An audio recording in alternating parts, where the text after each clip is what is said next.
یو بل کار زیات کیږي چې ما دې موضوع کې نن دغه خبره هم راټل کړه او زه ډېر خپم شوم په دې باندې چې زموږ نوجوان نسل یو فتنه نه ده چې مخې ته راځي او هغې پکې مبتلا کیږي او موږ به په منبر باندې د هغې بیانونه کوو.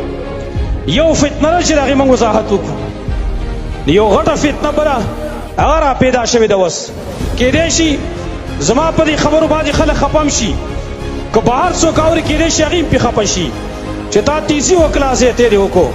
لیکن زه الله ګواه کوم په دې باندې چې زما مقصود صرف خیر خواهي ده.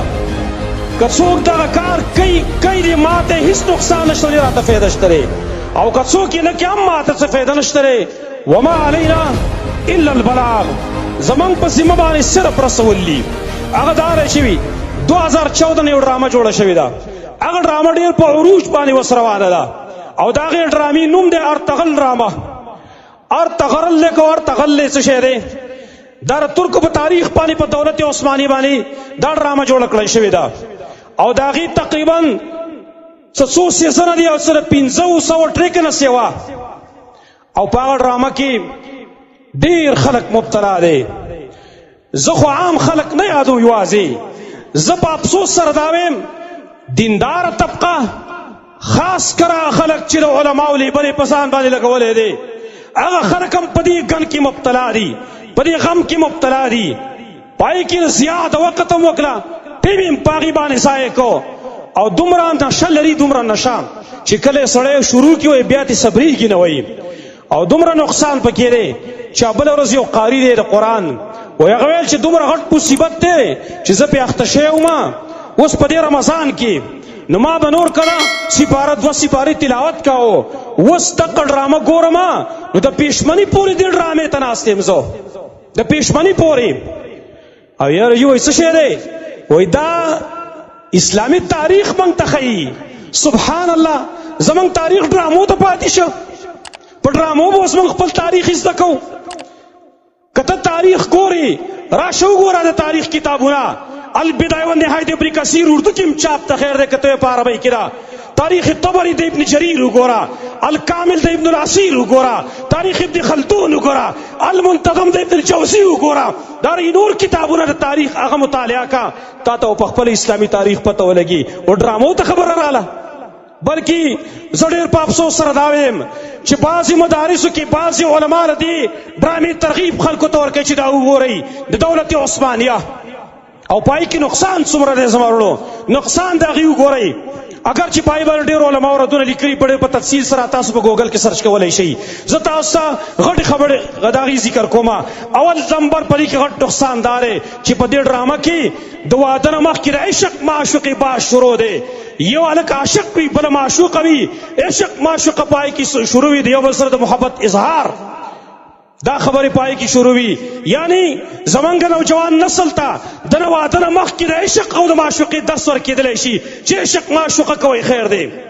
دا غټ نقصان په دې ډرامه کې تاسو کتلی شئ. دویم نقصان په دې کې میوزک په دې کې موجود دی، د شیطان آواز په دې کې موجود دی. خپلې روجې موږ په دا میوزک باندې خرابې کړې، نوم مونه ورکړی د اسلام او د ګوړه کې زهر موږ ته میلاوېدلی شي. زما وروڼو دا په ګوړه کې زهر موږ ته راکولي، د اسلامي ډرامې په نوم باندې میوزک موږ ته اورولی شي او موږ خپلې روجې پای باندې خرابې کړې. دریم نقصان پای کې دا دی چې پای کې د زنانه او د نارینه اختلاط. تاسو پاټونه به د هغې بعضې کتلي وي چې پای کې جینکۍ نیم برهنه چې نیم لباس د هغې شته، مټې لغړې، سر تور سر، میک اپ کې هغې د عشق او د معشوقې او د مینې خبرې د هلکانو سره کوي. په دغه ډرامه کې موجود دي. دا صرف نوم یې والا بدل کړی دی، نور هم هغه عام چې کوم ډرامې دي او هغه طریقه باندې دا ډرامه چلیږي. نو بل نقصان پکې هغه دا دی چې په دې کې شرکي الفاظ هغه پکې استعمالیږي، لکه دا الفاظ پکې استعمالیږي. کومو کسانو چې کتلي هغې به اورېدلي او نور د توبه وباسي. پای کې دا الفاظ دي: یا عبدالقادر جیلاني مدد، عبدالقادر جیلاني مدد وکا، یا خضر علیه السلام مدد، خضر علیه السلام مدد وکا. د شرک او د کفر الفاظ په دې کې استعمالیږي. لږ په توحید غیرت ته درځي تاسو له، د الله په وحدانیت غیرت ته درځي چې د شرک او د کفر الفاظ تاسو اورئ، خوند تې هلئ.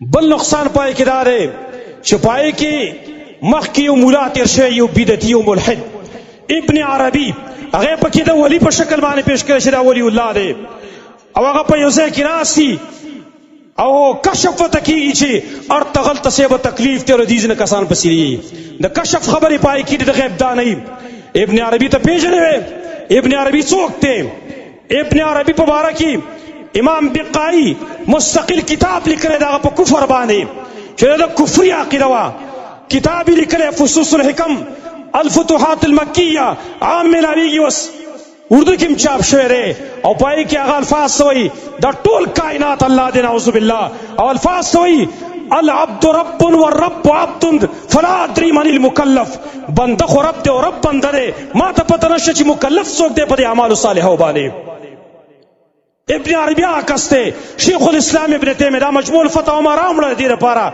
شیخ الاسلام ابن تیمیه رحمه الله دا معمولی سړی نه دی شیخ الاسلام لقب حاصل کړی دی د شپږمې اومې صدۍ عالم امام ابن القیم رحمه الله دغه استاذ د ابن کثیر استاذ د حافظ ذهبي دغه استاذ هغه عالم دی چې علما وایي بحر لا ساحل له دریاب د علم دی چې کناره هم نه معلومیږي علم سمندر دی شیخ الاسلام مجموع الفتاوی کې دویم جلد کې لیکلي دي ما چې کوم نسخه ده دارالکتب العلمیه والا چاپ دی پای کې دنه چا د دې ابن عربي باره کې تپوس کړی اوږد باسی لیکلی دی بیا وایي نو د هغه عقاید ذکر کوي د هغه او دارنګې د ابن تلمساني او ابن فارس وغیره ابن سبعین نو دا یې ټول باره کې دا وایي ولهذا يجعلون فرعون من كبار العارفين المحققين وانه كان مصيبا في دعواه الربوبيه ودا ابن عربي او د ملګری خو خلق دی چې دیو فرعون د اوچت اولیاء نه ګرځولې دی چې فرعون غټ ولی الله دی وانه كان مصيبا في دعواه الربوبيه او دا چې دا دعوه کول چې انا ربكم الاعلى دا دعوه دا بالکل صحیح وي وای ځکه چې هغه کې الله نه وتل او نعوذ بالله وای ځکه چې انا ربكم الاعلى بیا وروسته وایي ویکفیک معرفة بکفرهم د دیو هغه کفر د هغې پیژندګلي ستا لپاره دا پوره ده وایي ان من اخف اقوالهم ان فرعون مات مؤمنه وایي د دیو ډېر لاندې خبره کمزوري خبره هغه داره غټه خبره لږه کې کمزوري خبره د دی ابن عربي وغیره داره چې دی وایي فرعون دا مؤمن مړ شوی دی بریء من الذنوب پاک دی د ګناه نه وایي سخت الفاظ شیخ الاسلام ابن تیمیه رحمه الله د دې خلکو مبارک بیا هغه ذکر کړی دي او شیخ الاسلام بیا دلته د علما اقوال پکې نقل کړی دي مخکنی علما د هغې اقوال پکې نقل کړی دي لکه هغه فرمایي شیخ ابراهیم الجعیری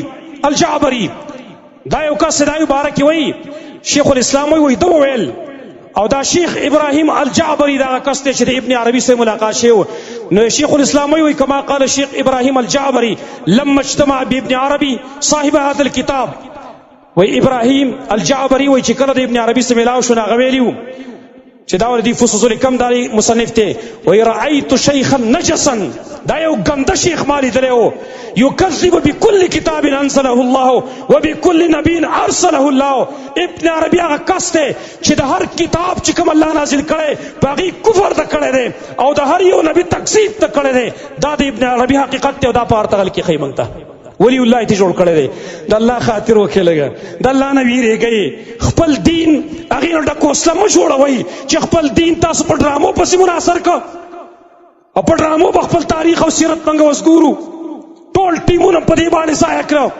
او ته چې کله د ارتغل ډرامه ګورې او په دې کې دغه ښځې راشي د عشق معشوقي خبرې کېدلی شي په رمضان کې تا کتل تا ته د الله د آیات نو یاد قل للمؤمنین یغضوا من ابصارهم مؤمنانو ته یو چې خپل نظرونه ښکته کوي کم مفسر کم محدث کم فقیه تا ته اجازه درکړی دی چې د ارتغل د ډرامې د هغې بربنډې ښځې ته ته کتلی شي خیر دی چیلنج سره ویم تحدي سره ویم یو محدث پیش کړي تاسو چې هغه ویلي خیر دی د ډرامې ښځې ته تا کتلی شي زه حیران یم دغه علماو ته لږ د الله نه ویرېږئ ولې د امت په ګمراهۍ کې مبتلا کوئ ولې خو دې نوم ته وګورئ ډرامه نو ته دې ما نه پوهېږي ډرامه وایي څه ته ډرامې په نوم ته نه پوهېږې ډرامه خو وایي دې ته چې حقیقت ته لري او ته دې بل نوم ته وګوره مړ ارتغل څه نوم دی ارتغرل او ارتغل دا څه نوم دی